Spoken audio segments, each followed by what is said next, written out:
The lawyer's letter arrived 3 days after Marcus Webb buried his grandfather, 18 years of military service reduced to emergency leave that ended before he'd properly said goodbye.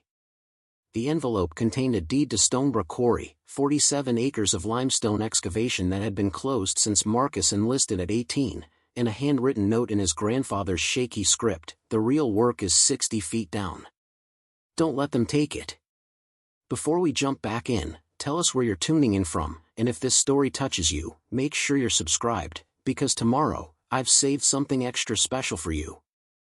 Marcus sat in the parking lot of the funeral home with his 10-year-old daughter Emma silent beside him, both of them processing the fact that the man who'd raised him had left him a defunct quarry and a cryptic message instead of explanations.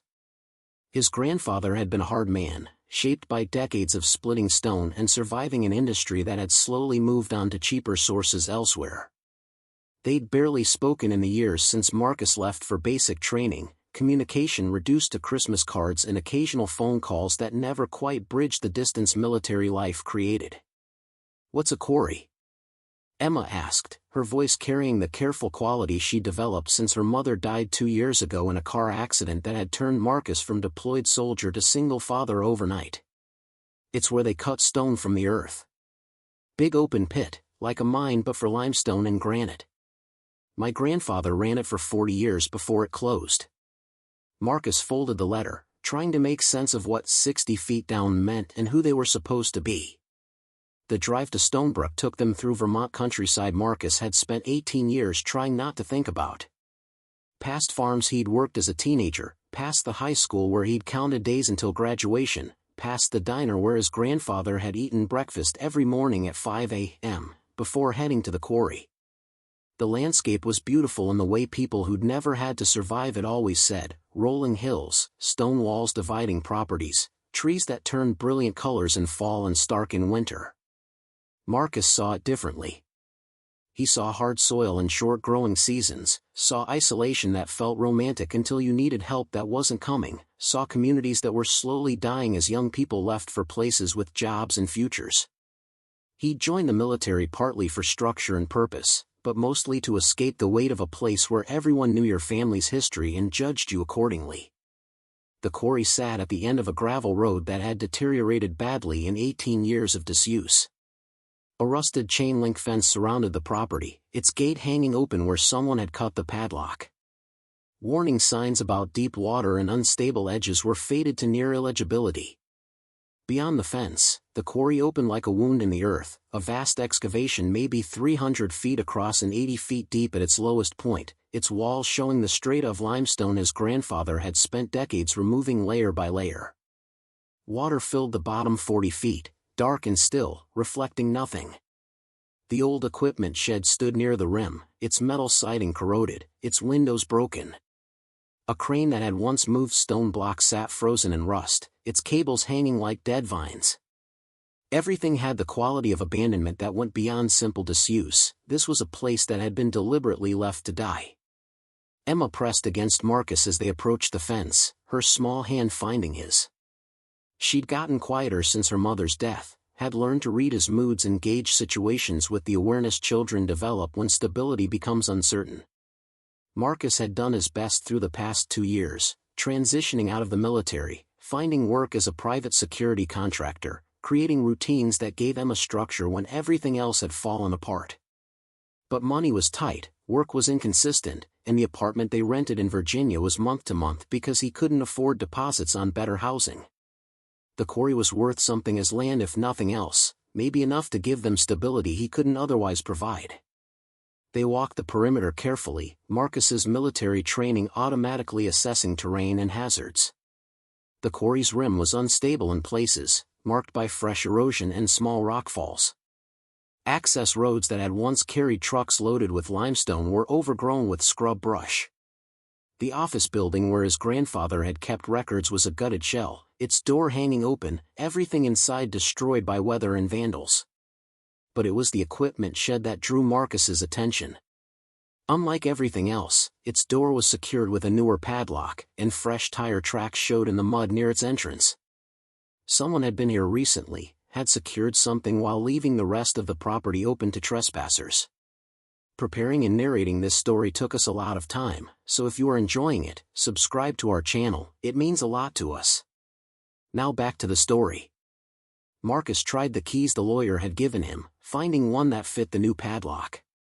Inside, the shed was surprisingly intact: old drilling equipment, surveying tools, safety harnesses that looked maintained rather than abandoned. And in the back corner, partially hidden behind a tarp, was something that made Marcus's instincts flare with recognition. A generator, fuel cans, electric lighting equipment, and a metal case marked with biohazard symbols. "Dad, what's all this stuff?" Emma stayed in the doorway, sensing something wrong without understanding what.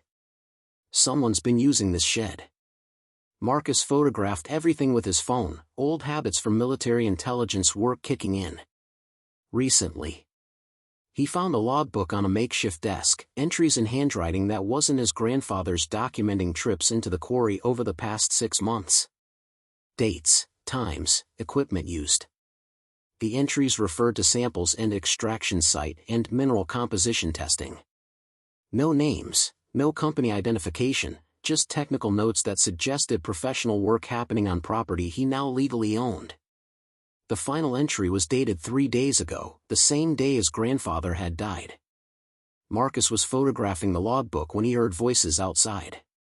2 men approached, both wearing work clothes, both carrying themselves with the confidence of people who expected to belong here. The older one, maybe 50, stopped when he saw Marcus and Emma in the shed entrance. "This is private property," the man said, his tone not quite threatening but close. "You're trespassing." "I'm Marcus Webb. This is my property, inherited from my grandfather who died last week." Marcus kept his voice neutral, kept his body between the men and Emma. "You're the ones who need to explain what you're doing here." The man's expression shifted, surprise and something else Marcus couldn't quite read. "You're Owen's grandson. I'd heard he'd passed. I'm sorry for your loss." He didn't offer a handshake. "My name's Richard Dalton. I'm with Dalton Mining Operations. We've had an arrangement with your grandfather for the past year, leasing access to the quarry for geological surveying. I've seen his records. There's no lease agreement anywhere." It was verbal. Owen was old-fashioned, didn't trust paperwork. Dalton pulled out a business card. "We've been conducting mineral assessment, testing the remaining limestone deposits. Standard practice when evaluating closed quarries for potential reopening." Marcus had done enough contract work to recognize when he was being lied to. The equipment in the shed was too specialized for simple surveying. The biohazard marked cases suggested something beyond limestone evaluation. And his grandfather's note, "Don't let them take it," implied conflict rather than cooperation. "I'll need to see documentation of this agreement," Marcus said. "And I'm going to need you to stop whatever work you're doing until we have something legally binding." Dalton's professional courtesy evaporated. Your grandfather understood the value of cooperation. He knew that certain discoveries require discretion, that announcing findings prematurely can create complications. The threat was barely veiled. "I'd encourage you to maintain that discretion while we finalize our arrangement." "What discoveries?" "That's something we should discuss privately." Dalton glanced at Emma. Without children present, Marcus felt his jaw tighten. Threats were one thing, but involving Emma changed the equation. "You're done here until I see legal documentation. Leave the property." After they left, Marcus secured the shed and walked back to his truck with Emma, both of them quiet. His military experience told him he'd just made enemies of people who'd expected cooperation, who had resources and plans that wouldn't be abandoned because a new owner demanded transparency. That evening, staying in a motel near the quarry, Marcus researched Dalton Mining Operations. The company existed, had legitimate mineral rights operations across New England, but there was something off about their recent activities. News articles mentioned disputes with property owners, aggressive acquisition tactics, environmental violations that had been settled out of court. His phone rang around 9, an unknown number. Marcus answered on speaker. "Mr. Webb, this is Margaret Brennan. I was your grandfather's bookkeeper for 30 years. An elderly woman's voice, shaky but determined. "I heard you were back in town, heard you met the Dalton people. I need to talk to you about what Owen found before he died." They met at the diner the next morning, Margaret sliding into the booth with the careful movements of someone whose bones remembered too many Vermont winters. She looked at Emma with grandmother's eyes, ordered her pancakes before getting to business. "Your grandfather discovered something 6 months ago," Margaret said quietly. "He was doing routine maintenance in the old pump house, checking on water levels in the quarry. He found an entrance to underground caverns he didn't know existed, natural caves that extend beneath the quarry floor. He explored them, found mineral deposits that weren't limestone." "What kind of minerals?" "Rare earth elements. The kind used in electronics, batteries, technology. Worth millions, maybe tens of millions." Margaret pulled out a folder of documents. Owen had samples tested privately. He was preparing to file mineral rights claims when the Dalton people showed up. They'd somehow learned about the discovery, offered to partner with him. Owen refused, didn't trust them. They'd pressured him for months before he died. Marcus felt pieces falling into place. "He left me a note. Said the real work was 60 feet down. The cavern entrance is at the 60-foot depth mark, accessible from the old pump house. Owen made me promise I'd tell you if anything happened to him." Margaret's expression showed she believed his grandfather's death hadn't been coincidence. "He was healthy, Marcus. Worked every day, sharp as ever. Then suddenly he has a heart attack at home the same day the Daltons filed paperwork claiming they'd found the caverns themselves." After breakfast, Marcus drove back to the quarry with new understanding of what his grandfather had left him. Not just defunct limestone excavation, but access to something valuable enough that people with resources were willing to lie, pressure, and possibly worse to acquire it. The pump house sat near the quarry's rim, a small concrete structure built to manage water accumulation from rain and groundwater. Marcus left Emma in the truck with instructions to call 911 if he wasn't back in 30 minutes, then descended the metal ladder that led down the quarry's interior wall. At 60 feet, the pump house's exterior access door opened onto a narrow ledge. The water level below was 20 feet down, dark and impenetrable. Marcus found the pump house interior, its equipment long defunct, and behind old machinery, exactly what Margaret had described. An opening in the limestone wall, maybe 4 feet high, showing the beginning of a natural cave system that extended into darkness. His grandfather had left a rope anchored near the entrance, climbing equipment, and a flashlight that still worked. Marcus stood at the threshold of the cave opening, looking into blackness that held his grandfather's final legacy, hearing Emma's voice in his head asking what a quarry was, feeling the weight of choices that would define what came next. The cavern beckoned, promised answers and complications in equal measure. Behind him, the quarry held decades of his family's history, his grandfather's life work, the stone that had built half of Vermont, the exhausting labor that had aged Owen Webb faster than the years did. Ahead, in darkness that went deeper than the quarry ever had, lay whatever his grandfather had found and died protecting. Marcus checked his phone, no signal this deep in the excavation. Checked the rope, solid, professionally anchored. Checked the opening, narrow but navigable for someone with his training. Then he made the decision that would change everything, pulled himself through the limestone opening, and descended into caverns that had waited millions of years to be discovered, that held secrets his grandfather had believed were worth dying for, that would test whether Marcus had the courage to stand for inheritance he hadn't asked for against people who'd been waiting for exactly this opportunity. The darkness swallowed him completely, the flashlight's beam revealing stone formations that seemed to breathe in the silence, water dripping somewhere deeper, and the sense that he'd crossed a threshold that couldn't be uncrossed. Whatever lay ahead in these caverns, wealth or danger or both, would determine whether he honored his grandfather's trust or surrendered to pressure from people who measured success in acquisitions rather than principles. The rope descended into blackness that promised everything and guaranteed nothing, and Marcus followed it down. The rope descended 40 feet through a natural chimney in the limestone before opening into a cavern that took Marcus's breath away. His flashlight revealed a space easily the size of a gymnasium, its ceiling lost in darkness above, its walls covered in mineral formations that glittered in the beam like frozen water. Stalactites hung like stone icicles, some meeting stalagmites to form columns that had taken millennia to grow. The air was cool and surprisingly dry, carrying the ancient smell of rock and time. But it was what covered the cavern floor that explained why the Dalton people had been so insistent. Exposed veins of mineral deposits ran through the limestone like rivers frozen in stone, dark streaks that looked almost black in the flashlight beam but that Marcus recognized from military briefings about strategic materials. Rare earth elements, the kind that powered everything from smartphones to military equipment, that countries fought wars over because they were concentrated in so few places. His grandfather had left markers throughout the cavern, survey stakes with dates and measurements, sample bags tagged with coordinates, photographs documenting the extent of the deposits. Owen Webb had been methodical even in secret, had mapped this discovery with the same precision he'd brought to 40 years of quarry operations. Marcus found a waterproof case containing his grandfather's notes, handwritten documentation of mineral concentrations that confirmed Margaret's information. The final note in the case was dated 2 days before Owen died. The Dalton people know.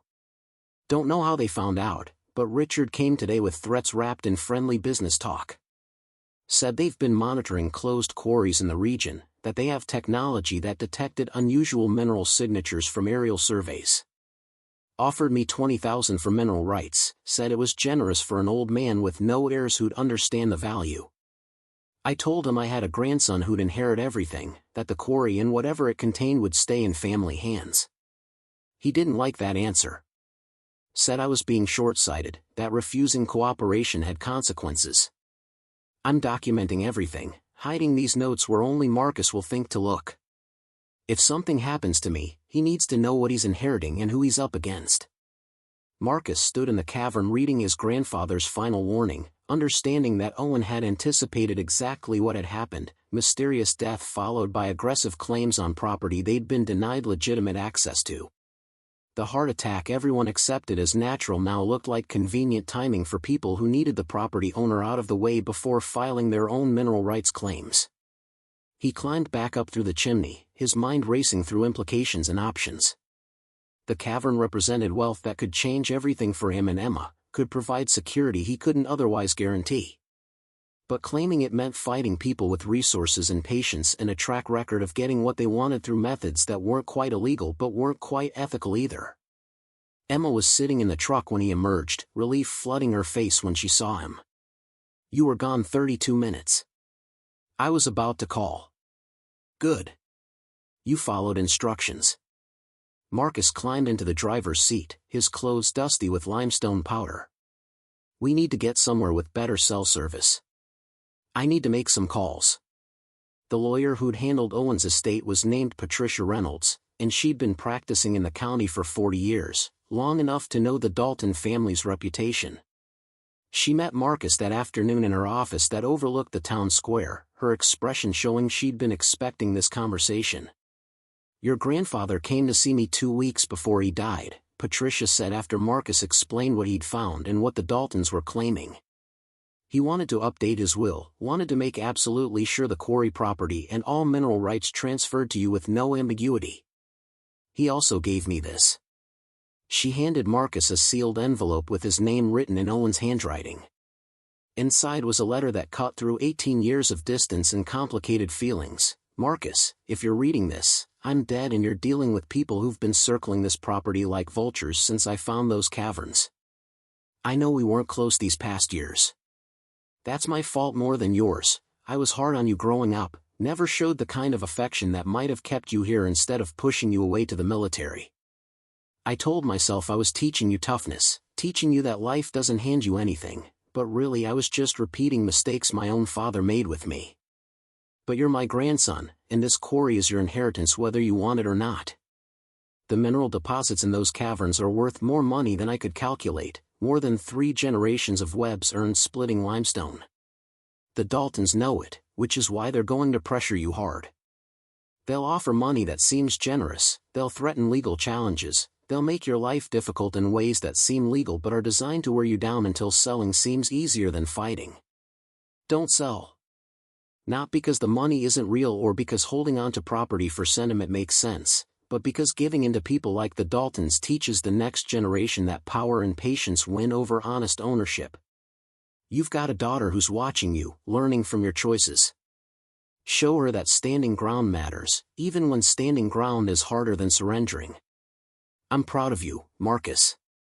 Proud of your military service, proud of how you've handled grief and single parenthood, proud that you turned out better than I did despite or maybe because of how hard I was on you. Use the quarry however you think best, sell it if you must, develop it if you can, or just hold it so the Daltons can't have it. Whatever you choose, know that I trusted you with this because you're the only person I believed was stubborn enough to stand up to them. Your grandfather, Owen. Marcus read the letter twice, Emma watching him with the careful attention she brought to moments she sensed mattered. His relationship with his grandfather had been complicated, love mixed with resentment, respect mixed with anger at the harsh lessons that had made childhood feel like boot camp preparation. Owen had been a man who showed affection through criticism, who demonstrated care by making sure you could survive hardship. But he'd also been the one who raised Marcus after his parents died in a house fire when he was 6, who'd taught him to work and to persist and to measure worth through what you built rather than what you talked about building. Those lessons had served Marcus well in the military, had prepared him for leadership and responsibility and the weight of decisions that affected others. What did Great-Grandpa say? Emma asked quietly. Marcus handed her the letter, watching her read it with the seriousness she brought to adult communications she was gradually being included in. When she finished, she looked up with an expression that reminded him of her mother, thoughtful and determined in equal measure. He wants you to fight for it, she said. Even though it's hard. Yeah, he does. Are we going to? Marcus thought about the apartment in Virginia they'd have to return to, about contract work that was unpredictable, about the fact that Emma needed stability more than she needed wealth. But he also thought about his grandfather spending his final months documenting discoveries and writing letters that anticipated his own death, about the Daltons showing up within days of Owen's funeral to continue pressuring an heir they'd never met. We're going to at least understand what we're dealing with before we make decisions. Come on. They drove to the county recorder's office, Marcus requesting documentation of all mineral rights claims filed in the past year. What he found confirmed his suspicions. The Daltons had filed a claim 3 days after Owen's death, asserting they'd discovered rare earth deposits through their own surveying work, requesting mineral extraction rights on property that was technically in probate. The filing was legally questionable. You couldn't claim discovery rights on property you didn't own or have documented permission to survey. But it established their position, created legal complications that would require expensive challenges. The strategy was clear: file claims that forced the property owner to fight in court, make defending your rights so expensive and complicated that settlement looked reasonable. Marcus also found something else. A series of complaints filed by other property owners over the past decade, people who'd sold quarries or mineral rights to Dalton mining operations after sustained legal pressure. The pattern was consistent: aggressive claims, expensive litigation, settlements that heavily favored the Daltons. The families who'd fought back had won eventually, but at costs that left them financially damaged despite technically keeping their rights. That evening, back at the motel, Marcus received a call from a number he didn't recognize. A woman's voice, professional and direct. Mr. Webb, my name is Jennifer Walsh. I'm an investigative journalist who's been documenting Dalton mining operations acquisition practices for the past 5 years. I heard you inherited property they're interested in, and I think we should talk.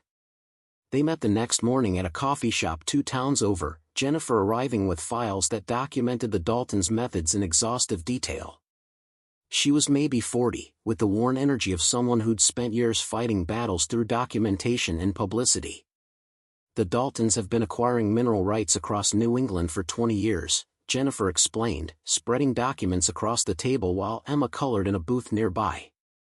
Their pattern is consistent: they identify properties with potential value, they pressure owners to sell or grant extraction rights, they use legal tactics that are technically legitimate but ethically questionable. Your grandfather was the first person in 5 years who refused to engage with them at all. Margaret Brennan said they'd been pressuring him for months. They were.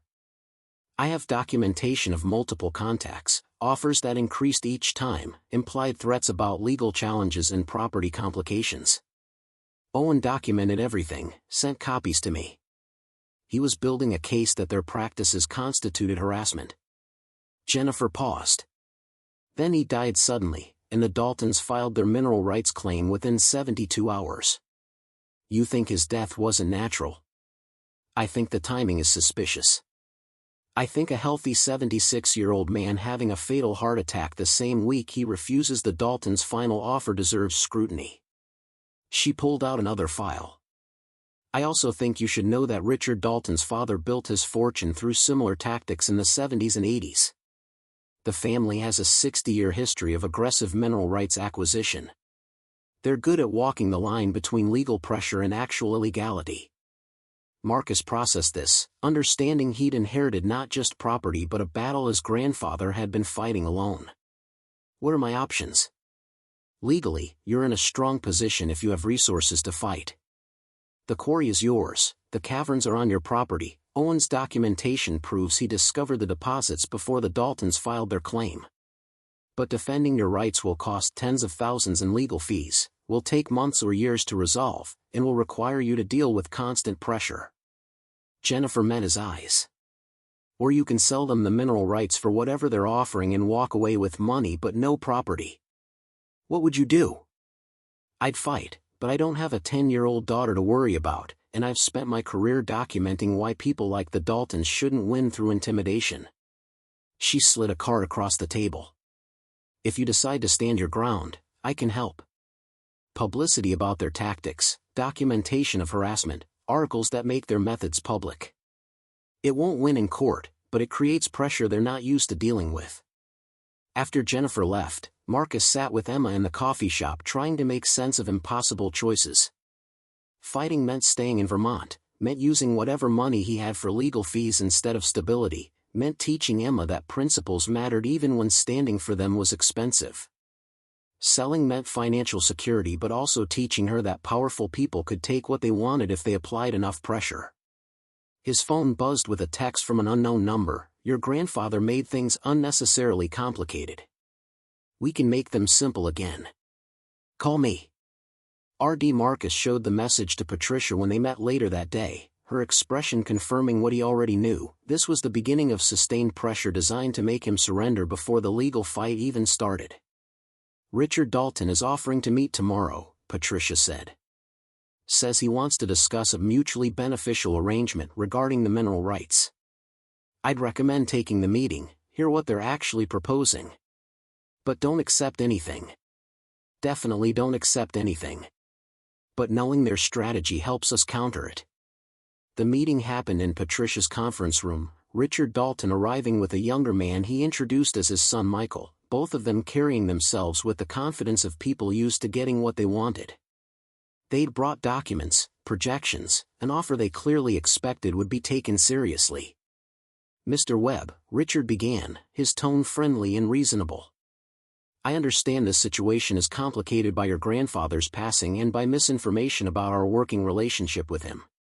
Let me be clear about our position and our offer. He slid papers across the table.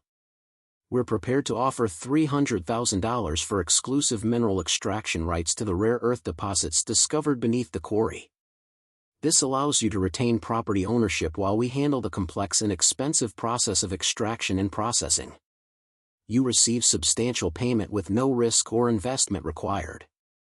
Marcus let the silence stretch, studying the documents without touching them. My grandfather discovered those deposits. Your claim that you found them independently is false. Your grandfather was a skilled quarryman but not a trained geologist. He may have noticed unusual minerals, but he lacked the expertise to properly identify or evaluate them. Our independent survey confirmed the presence and value of rare earth elements. We're offering to purchase rights we could arguably claim through our own discovery. On property you didn't have permission to survey. Richard's friendly demeanor flickered. We had verbal permission from Owen to conduct preliminary assessments. The fact that he later became uncooperative doesn't negate our discovery rights. My grandfather documented everything, Marcus said quietly. including your visits, your threats, your escalating pressure. He sent copies to people outside the county who aren't influenced by your family's business interests. Your claim about verbal permission won't hold up when we have written evidence of him explicitly refusing to grant you access. Michael Dalton spoke for the first time, his tone less diplomatic than his father's. Mr. Webb, you're a military veteran with a young daughter and no permanent employment. Fighting us in court will cost more money than you have and will tie up the property for years. Our offer represents financial security you can't otherwise guarantee. It also represents surrendering to pressure tactics your family has used for 3 generations. Marcus stood, Patricia rising with him. I'm not interested in your offer. The mineral rights stay with the property, and if you attempt to extract anything, I'll pursue criminal trespass charges in addition to civil remedies. Richard's mask of friendliness dropped completely. You're making a mistake. We've been patient, we've been generous, and you're responding with baseless accusations and legal threats. That approach tends to make things very complicated for people who can't afford complications. Is that a threat? It's a statement of fact. Property disputes are expensive, time-consuming, and often resolved in favor of parties with more resources and patience. Richard gathered his documents. We'll give you 1 week to reconsider. After that, we proceed with our legal claim regardless of your cooperation, and you'll discover how expensive defending your position actually is. After they left, Patricia was quiet for a long moment before speaking. They're going to make your life difficult, Marcus. File nuisance claims, challenge your title, drag you into legal processes that cost money even when you're clearly in the right. That's their strategy, make fighting more expensive than settling. Can we win? Eventually, yes. Your ownership is clear, Owen's documentation is thorough, their claim is legally weak. But winning might take years and cost tens of thousands, and they know most people can't sustain that kind of fight. She paused. I'm willing to work on contingency, percentage of mineral rights value when we prevail. But you need to understand what you're committing to. Marcus thought about his grandfather's letter, about Emma watching him make choices that would teach her what standing for principles actually meant. He thought about the caverns 60 feet below the quarry rim, about Owen Webb mapping those deposits alone because he believed they should stay in family hands. We fight, he said. But we do it smart, not just stubborn. That night, Emma asked the question Marcus had been dreading. Are we moving here? To Vermont? They were in the motel room, cheap and temporary, neither of them comfortable with the uncertainty that had defined their lives since her mother died. Marcus had been planning to return to Virginia, to keep the distance from Vermont he'd maintained for 18 years.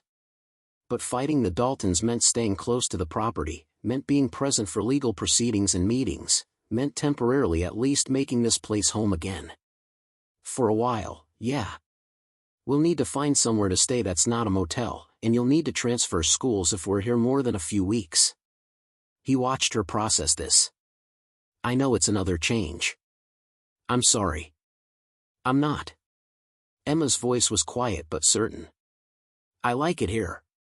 It feels like great-grandpa is still around, like we're finishing something he started.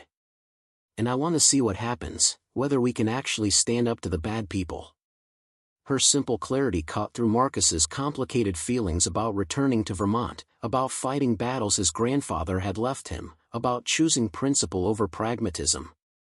He pulled Emma close, feeling her small frame against him, feeling the weight of decisions that would shape what she learned about courage and compromise. Okay then, he said. We stay, we fight, and we see what we're actually made of. The quarry waited in darkness 2 miles away, holding secrets that had rested for millennia before Owen Webb discovered them, that had cost him his final months and possibly his life, that now belonged to Marcus whether he'd wanted inheritance or not.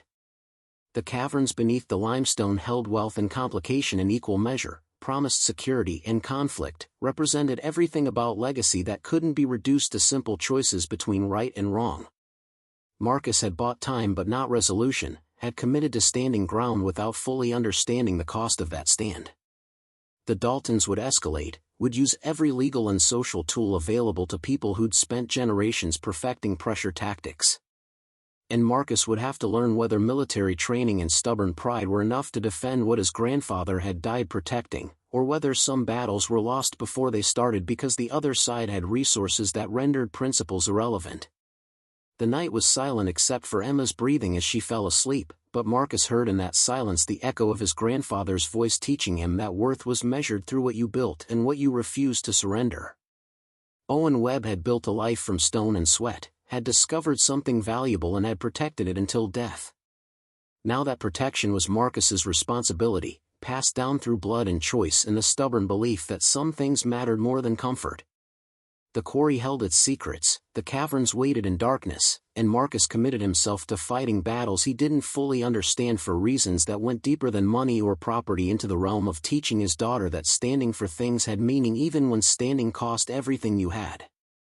The legal battle began slowly, then accelerated into the grinding machinery of civil litigation that consumed time and money in ways Marcus hadn't fully anticipated. Patricia filed counterclaims to the Daltons' mineral rights assertion, documented Owen's prior discovery, requested injunctions preventing any extraction activity. The Daltons responded with their own filings challenging Marcus's title, claiming environmental violations at the quarry required state intervention, asserting that Owen's estate hadn't been properly settled. Each filing required response, required hours of Patricia's time billable at rates that made Marcus's military pension look insignificant. She'd agreed to contingency payment, but the costs of experts and filings and depositions still mounted. Within a month, Marcus had spent $8,000 he couldn't afford, with no end in sight. But something unexpected happened as the fight became public. The community that Marcus had left 18 years ago, that he'd assumed had forgotten Owen Webb or didn't care about one more property dispute, began showing up in ways that revealed how complicated small-town loyalties actually were. Jennifer Walsh's first article appeared in a regional newspaper, detailing the Daltons' 60-year pattern of aggressive mineral rights acquisition. The response was immediate. Former property owners contacted her with their own stories of pressure and settlements, of fighting expensive legal battles against a family with resources to outlast anyone who resisted. The second article focused specifically on Owen Webb's death and the suspicious timing of the Daltons' claims, raising questions that law enforcement couldn't ignore even if they wanted to. The county sheriff reopened the investigation into Owen's death, not as a homicide but as an inquiry into whether there had been factors beyond natural causes. An autopsy that should have been routine revealed something the initial examination had missed: unusually high levels of digitalis in Owen's system, a heart medication he'd never been prescribed. The amount wasn't conclusively fatal, but it was enough to potentially trigger cardiac arrest in someone with underlying heart disease. The revelation changed everything. What had been a property dispute became a potential criminal investigation, and the Daltons' aggressive tactics suddenly looked like possible consciousness of guilt rather than standard business practice. Richard Dalton's lawyers immediately distanced their clients from any suggestion of wrongdoing, but the damage to their credibility was done. Patricia used the new information to strengthen Marcus's position, arguing that any mineral rights claims filed by parties potentially involved in the property owner's death should be voided pending criminal investigation. The judge agreed, freezing all proceedings until law enforcement completed their inquiry. For the first time since inheriting the quarry, Marcus had breathing room. Not victory, not resolution, but space to actually consider what he was fighting for beyond simply refusing to surrender to pressure. Emma had enrolled in the local elementary school, her adaptation to Vermont surprising Marcus with its ease. She'd made friends quickly, had joined the after-school art program, seemed to thrive in ways the transient life of military contracting hadn't allowed. She asked questions about her great-grandfather constantly, wanted to know what he'd been like, whether Marcus had been happy growing up here. "I don't know if happy is the right word," Marcus said one evening while they cooked dinner in the small house they'd rented near the quarry. "Grandpa Owen was hard, didn't show affection the way most parents do. But he taught me things that mattered, how to work, how to persist, how to measure worth through what you built rather than what you talked about. Do you wish he'd been nicer?" Marcus thought about this, about the complicated feelings he'd carried for 18 years. "Sometimes, yeah. But I also recognized that he was doing his best with what he knew, that he'd lost his own son, my dad, and had to raise a grandson he hadn't planned for. He taught me the way he'd been taught, and that wasn't soft. But you're different with me, Emma observed. You're not hard. Because I learned from his mistakes and from what I needed that I didn't get. That's how it's supposed to work. Each generation does better than the last if they're paying attention. Over the following months, Marcus spent time at the quarry in ways that went beyond legal necessity. He walked the property systematically, finding places he'd forgotten, remembering summers spent here as a teenager learning to operate equipment, to read stone quality, to understand the careful mathematics of excavation. His grandfather had been a demanding teacher but a skilled one, had known limestone in ways that went beyond simple extraction into understanding the stone itself. Marcus found Owen's personal workshop in a section of the equipment shed he hadn't explored before. Tools maintained with obsessive care, photographs documenting decades of quarry operations, journals dating back to when Owen had first taken over the business from his own father. Reading them, Marcus understood more fully what the quarry had meant, not just livelihood but identity, proof of worth measured in tons of limestone cut and sold, in buildings across Vermont that stood on foundations Owen Webb had provided. One journal entry from 1995, the year Marcus had enlisted, was particularly revealing. Marcus left for basic training today. Didn't say much, just shook my hand and drove off with everything he owns in a duffel bag. I told myself I was preparing him for hardship, teaching him the toughness he'd need to survive. But watching him leave, I wonder if I just pushed away the only family I had left because I don't know how to show people I care except through demanding they meet standards they shouldn't have to meet. He's better off gone, better off finding his own way than trying to live up to expectations I had no right to impose. But I'll miss him, even if I never told him that. Marcus sat in the workshop reading words his grandfather had never spoken, understanding that Owen had carried his own regrets, had known he'd failed at relationships even as he'd succeeded at quarrying. The discovery didn't erase 18 years of distance, but it softened them, added context that transformed old anger into something approaching forgiveness. The criminal investigation into Owen's death progressed slowly, state police interviewing everyone who'd had contact with him in his final weeks. The Daltons lawyered up immediately, refused to answer questions beyond what was legally required.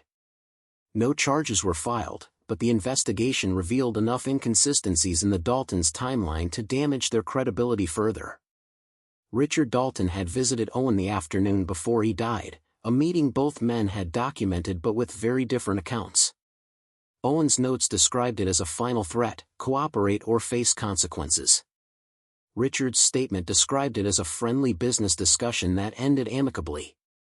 Security footage from a gas station placed Richard's truck near Owen's house around the time of death, contradicting his claim that he'd left immediately after their meeting.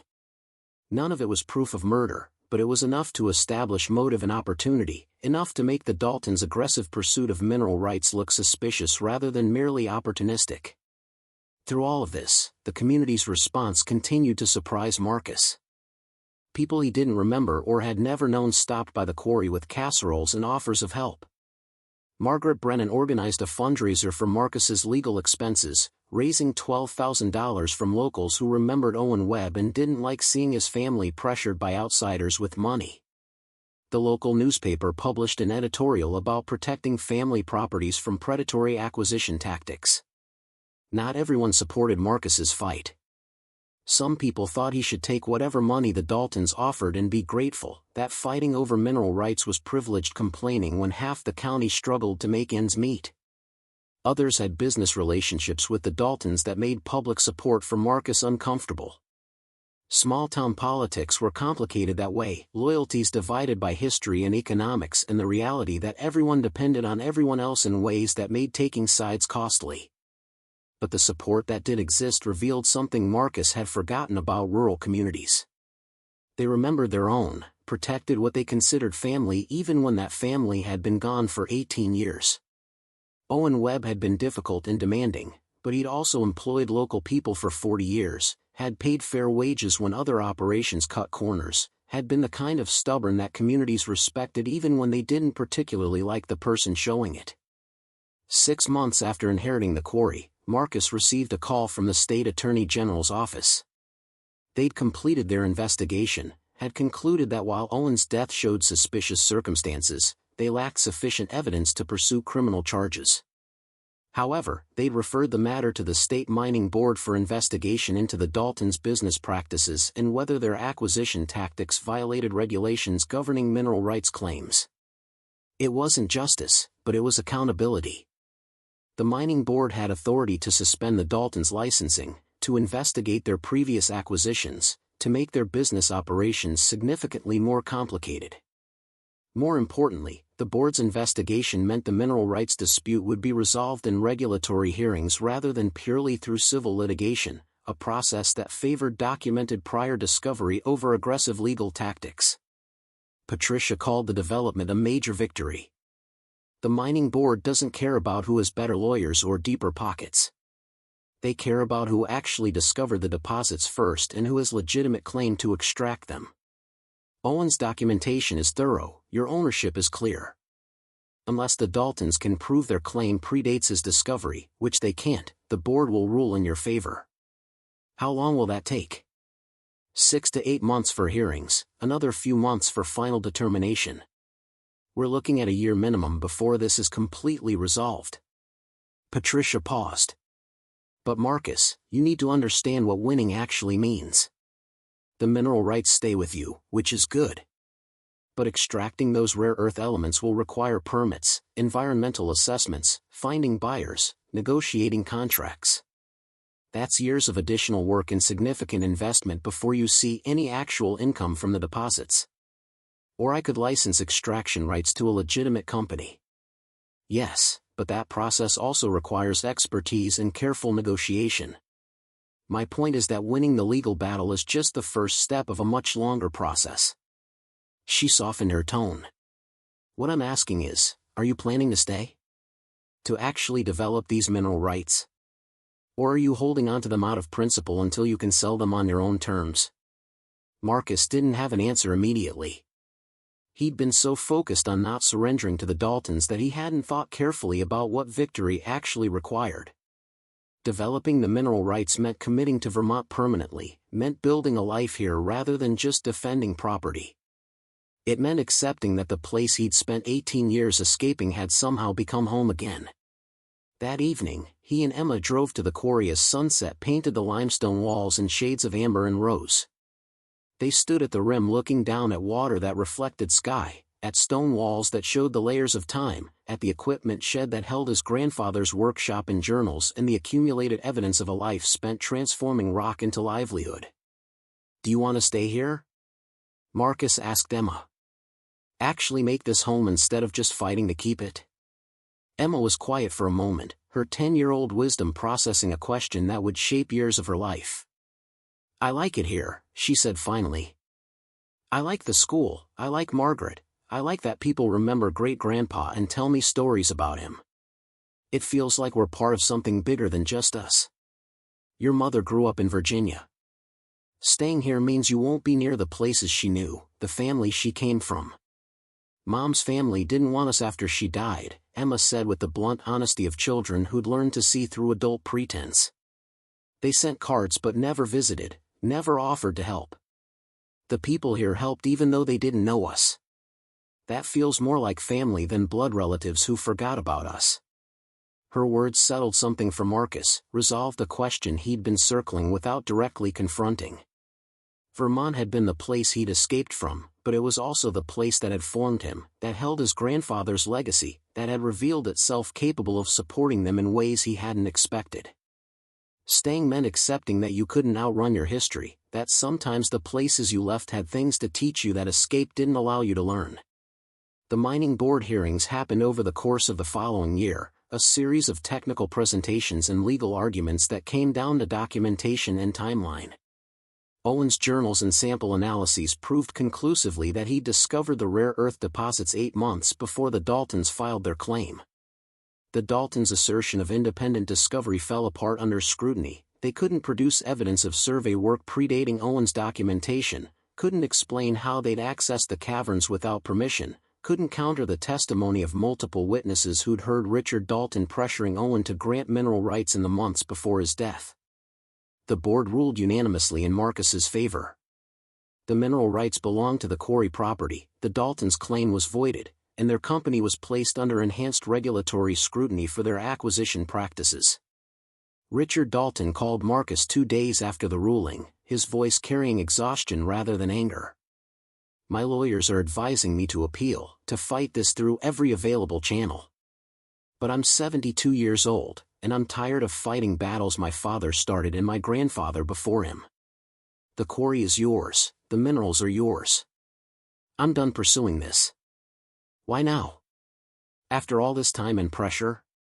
"Because watching this investigation has made me reckon with methods I justified as business strategy but that were really just inherited aggression dressed up in legal language.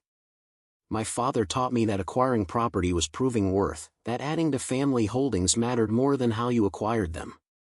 Richard was quiet for a moment. Owen Webb was a stubborn old man, but he was honest. He discovered those deposits through his own work, documented everything properly, and died before he could benefit from what he'd found. Taking that from his grandson would have been theft disguised as litigation. "I won't do it." After Richard hung up, Marcus stood in the quarry's equipment shed holding a phone call that had felt more like confession than concession, understanding that even victory didn't feel clean when it came through attrition rather than clear triumph. The Daltons had stopped fighting not because they'd been definitively defeated but because the cost of continuing had finally outweighed their desire to win. But winning was winning, and Marcus now held property and mineral rights that represented security he'd never known. The question was what to do with that security, how to honor his grandfather's trust while building something that served present needs rather than just protected past investments. He hired a consulting firm that specialized in ethical mineral extraction, that had experience working with small property owners and rare earth deposits. They assessed the cavern system, estimated the deposit's value at somewhere between $40 and $60 million if extracted responsibly over a 15-year period.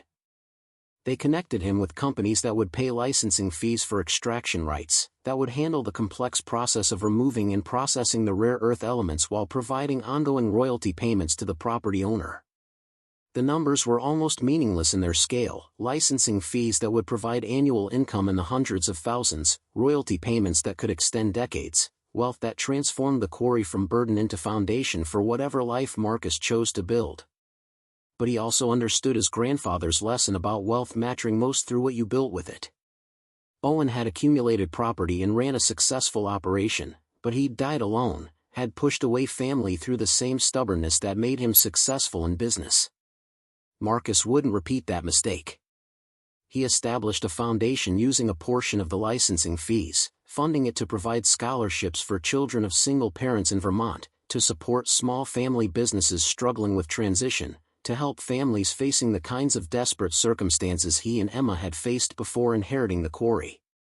The foundation would outlive him, would transform his grandfather's discovery into ongoing support for people who needed the kind of chance Owen had inadvertently given Marcus.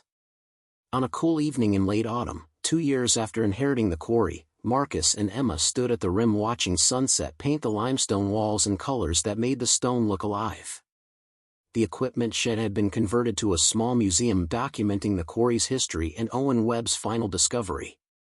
The property itself was secured and maintained, no longer abandoned but protected and purposeful. Emma was 12 now, taller and more confident, shaped by 2 years in Vermont that had transformed both of them. She'd grown into the community in ways Marcus never had during his own childhood, had made friends and joined activities and built the kind of stable childhood he'd wanted for her but couldn't provide through military contracting. "Do you think Great-Grandpa would be happy with what we did?" she asked. Marcus thought about his grandfather's journals, about the regrets Owen had documented, about the letter that had acknowledged mistakes and expressed hope that Marcus would use the inheritance better than Owen had. "I think he'd be satisfied that the quarry stayed in family hands, that we didn't surrender to people who tried to take what wasn't theirs. Whether he'd be happy is harder to know. He wasn't a man who expressed happiness easily. But you're happier than you were before. Right?" The question surprised Marcus with its perceptiveness, with Emma's recognition that the past 2 years had changed him in ways that went beyond financial security.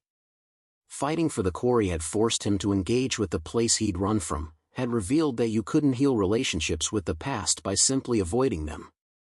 He'd made peace with his grandfather through understanding Owen's struggles and limitations, had accepted that childhood hadn't been perfect but had prepared him for the challenges that mattered.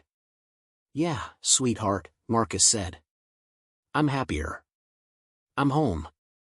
The quarry breathed in the evening air, its walls holding stories that spanned generations, its depths concealing wealth that had been waiting millions of years to be discovered. Owen Webb had found that wealth and had protected it until death, had trusted that his grandson would understand what needed understanding even after 18 years of distance. Marcus had honored that trust not by simply claiming the inheritance but by standing for the principles Owen had died defending, that ownership mattered, that family legacy deserved protection, that surrendering to pressure taught the wrong lessons to the next generation.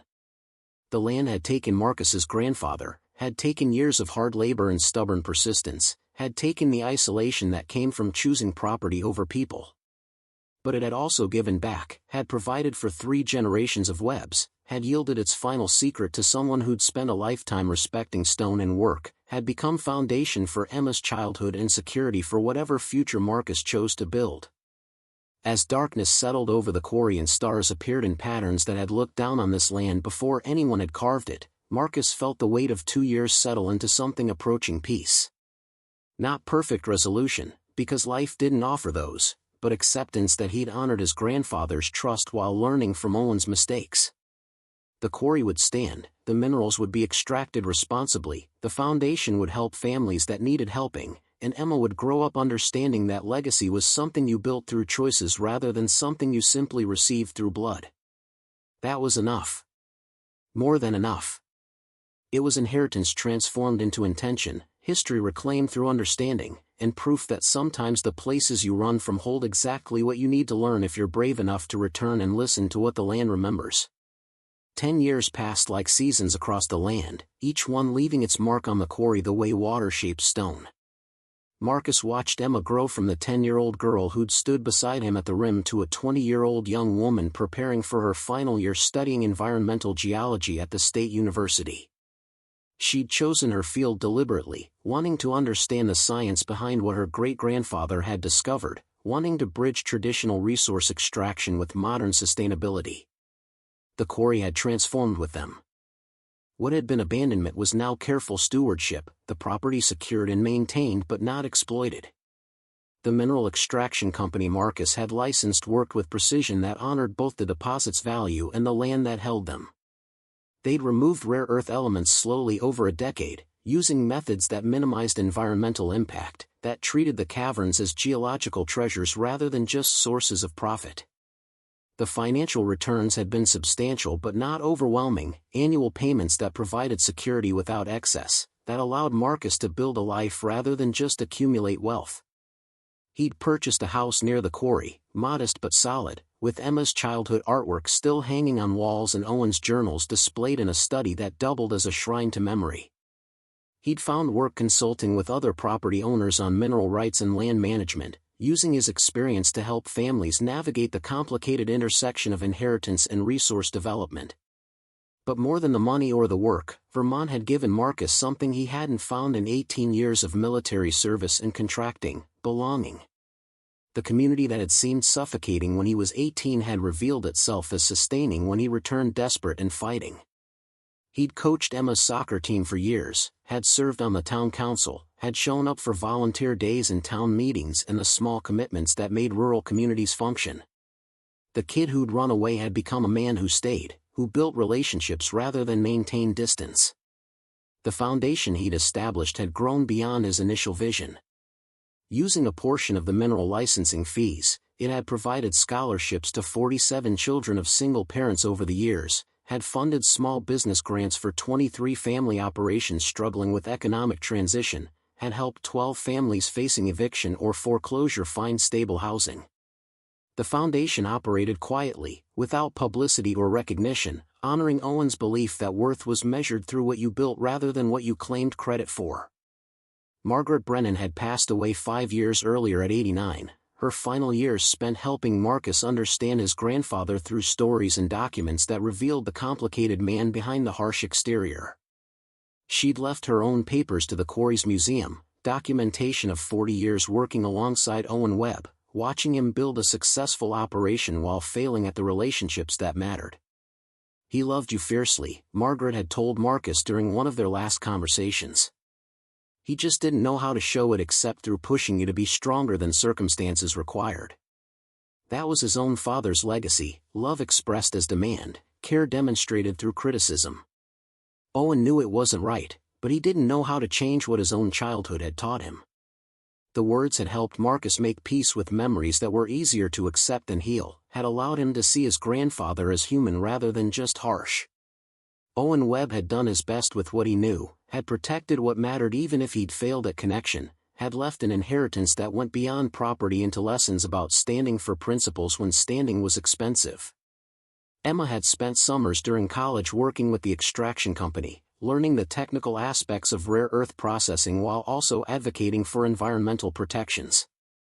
She'd written her senior thesis on ethical mineral extraction in small-scale operations, using the quarry as her primary case study.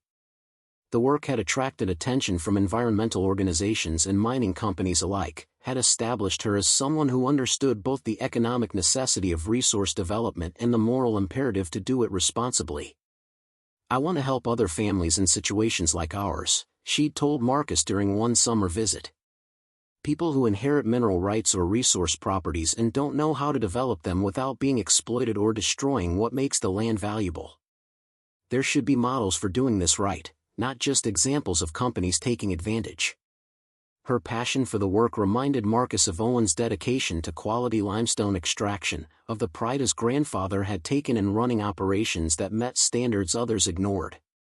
The stubborn insistence on doing things properly had skipped a generation but had found its expression in Emma's commitment to sustainability and ethics. On a warm evening in late May, 15 years after Marcus had inherited the quarry, he received an unexpected visit. Michael Dalton appeared at his door, Richard's son who'd been present at that contentious meeting a decade and a half earlier. Michael was in his 50s now, carried himself with less arrogance than Marcus remembered, wore the expression of someone delivering a message that mattered. "My father died last month," Michael said after Marcus invited him in. "Heart attack at 87. In his final years, he talked a lot about the quarry, about your grandfather, about the fight he'd spent most of his life pursuing. I wanted you to know that he died with regrets about how he'd handled things." Marcus made coffee while Michael settled in the living room, both of them navigating the awkward territory of old enemies attempting reconciliation. "Richard left instructions that I was to visit you after his death," Michael continued. "To apologize formally for the pressure and tactics our family used, to acknowledge that your grandfather discovered those deposits legitimately and that our claim was manufactured to force a settlement." He pulled out an envelope. "He also left this." Inside was a handwritten letter, Richard Dalton's final words to the man whose grandfather he'd spent years trying to pressure. "Marcus, if you're reading this, I've died carrying regrets I should have addressed while living. Your grandfather Owen was a better man than I gave him credit for, was honest in ways I wasn't, built his success through actual work while I built mine through legal pressure and inherited advantage. Our fight over the quarry was never really about mineral rights, it was about my father's obsession with acquiring properties that had defeated him, about proving family worth through accumulation rather than creation. I'm sorry for the pain I caused you and for whatever role my pressure played in Owen's death. The investigation was inconclusive, but I know my visits in his final weeks added stress that may have triggered his heart attack. I've lived with that possibility for 15 years. And it shaped my final years in ways that made me reckon with methods I'd justified but never properly examined. You won the fight by standing ground I should have conceded, by honoring your grandfather's trust when surrendering would have been easier. That took courage I'm not sure I ever possessed. Use the quarry and its resources well. Build something that matters more than property portfolios and acquisition records. Show your daughter what I failed to show my son. That legacy is measured through what you create and protect rather than what you simply own."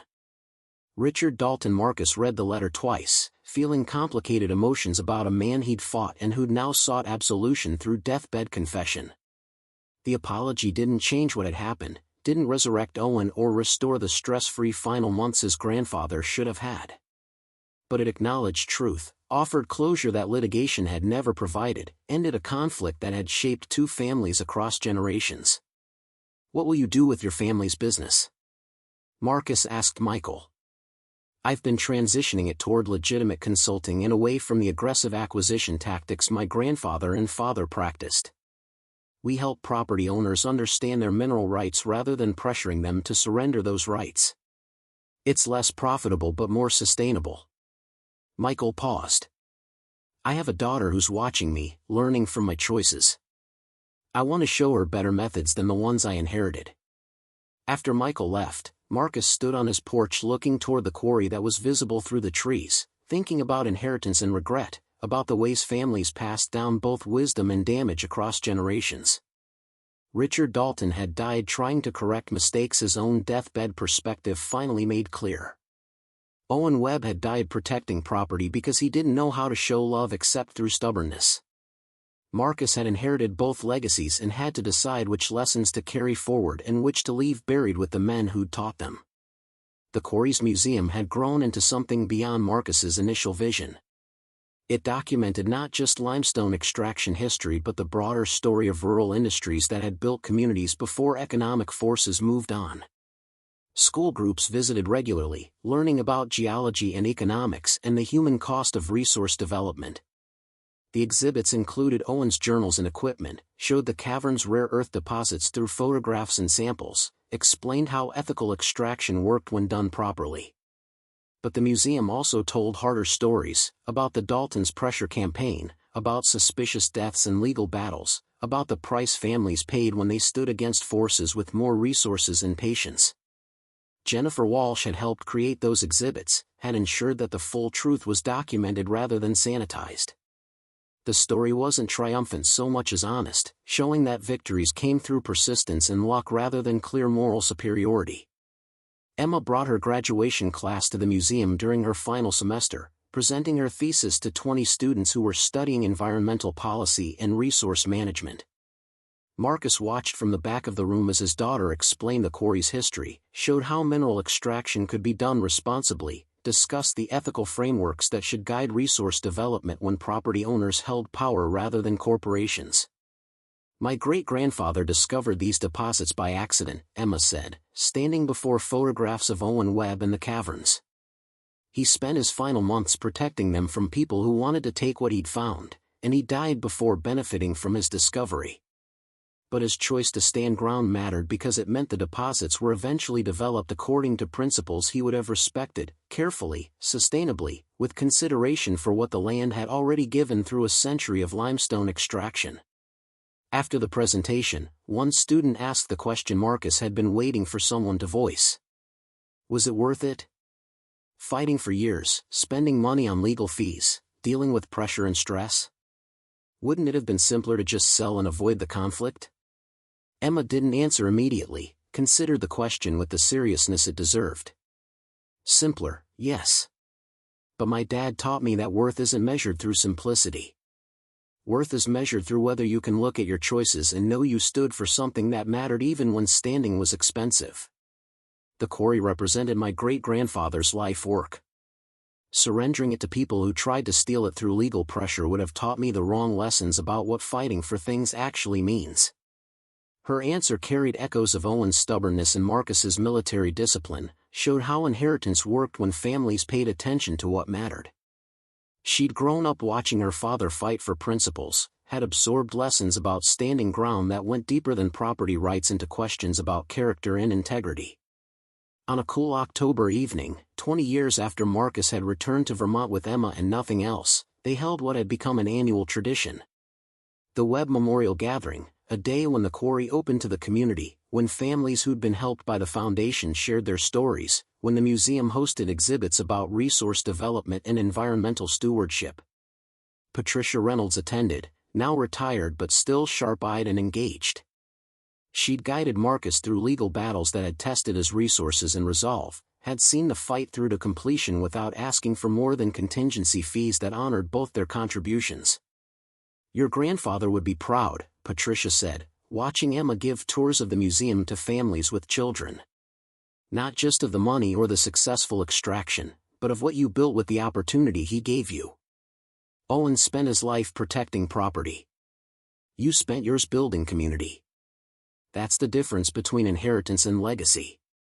As evening settled over the quarry, Marcus walked alone to the rim where he'd stood countless times over 2 decades.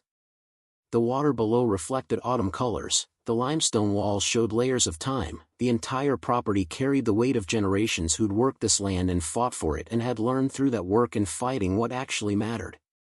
He thought about the journey that had brought him here, the desperate return after 18 years away, the cryptic note from a grandfather he'd barely known, the hidden caverns and the wealth they contained, the battles fought and won not through superior resources but through stubborn refusal to surrender what had been legitimately inherited.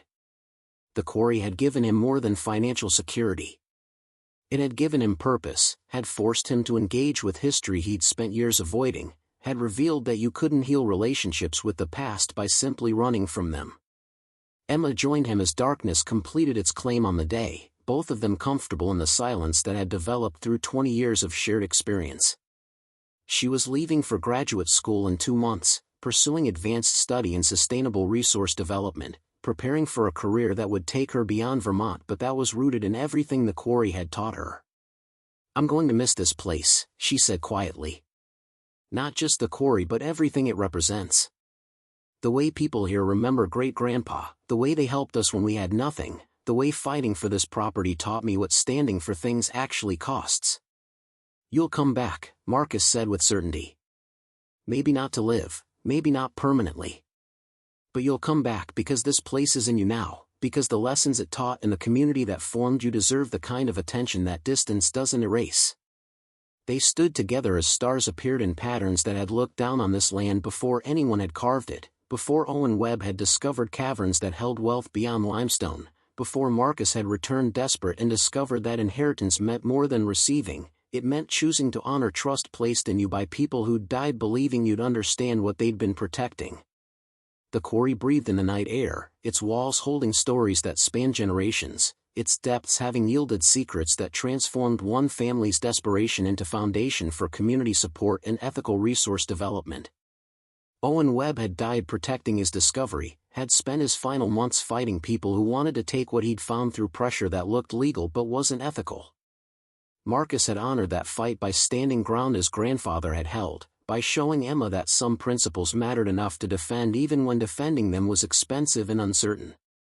The land had taken much, Owen's health and final peace, years of Marcus's life spent in legal battles, the isolation that came from choosing property over easier paths. But the land had also given more than it took, security for Marcus and Emma, resources to help families that needed helping, proof that desperate gambles sometimes led to places that honored both the desperation and the courage it took to try. 20 years had transformed an abandoned quarry into living legacy, had changed a man running from his past into someone who'd made peace with it, had shaped a girl who'd lost her mother into a woman who understood that inheritance carried obligations extending far beyond simple ownership into the realm of moral duty to use well what you'd been given. The quarry would stand long after Marcus was gone, would continue teaching and preserving, would remain proof that what was worth defending could be defended when people were stubborn enough and lucky enough and principled enough to stand against forces that measured success through acquisition rather than creation. Owen's discovery had been accident, but what Marcus built from that accident was intention, community support, ethical development, lessons passed to Emma about courage and integrity and the cost of standing for things when standing would have been easier to avoid. As Marcus locked the museum and walked with Emma to the truck that would take them home through darkness that felt comfortable now, familiar roads leading to lives they'd built from inheritance and choice, he felt the weight of 20 years settle into something approaching completion. Not ending, because the work would continue, the foundation would fund scholarships, the museum would teach history, the minerals would be extracted responsibly for years to come. But closure on the journey that had started with a lawyer's letter and a cryptic note, that had led through battles and discoveries and slow transformation of both people and place. The stars wheeled overhead in their ancient patterns, indifferent to human struggles and triumphs, witnessing the slow work of quarries being reclaimed and wealth being used wisely in families choosing to build rather than simply inherit. Owen Webb had carved limestone from this land for 40 years, had discovered its final secret, had died believing his grandson would understand what needed understanding. Marcus had proven worthy of that trust not through finding the caverns but through standing for the principles Owen had died defending, through building community where his grandfather had built isolation, through teaching Emma that legacy was something you created through choices rather than something you simply received through blood. The land remembered everything, the decades of extraction, the discovery of the caverns, the battles fought and the peace finally achieved. It had shaped 3 generations of Webbs, had taken their labor and their lives and their stubborn commitment to doing things properly even when proper was expensive. And it had given back security, purpose, the kind of belonging that came from fighting for something and discovering through that fight what actually mattered.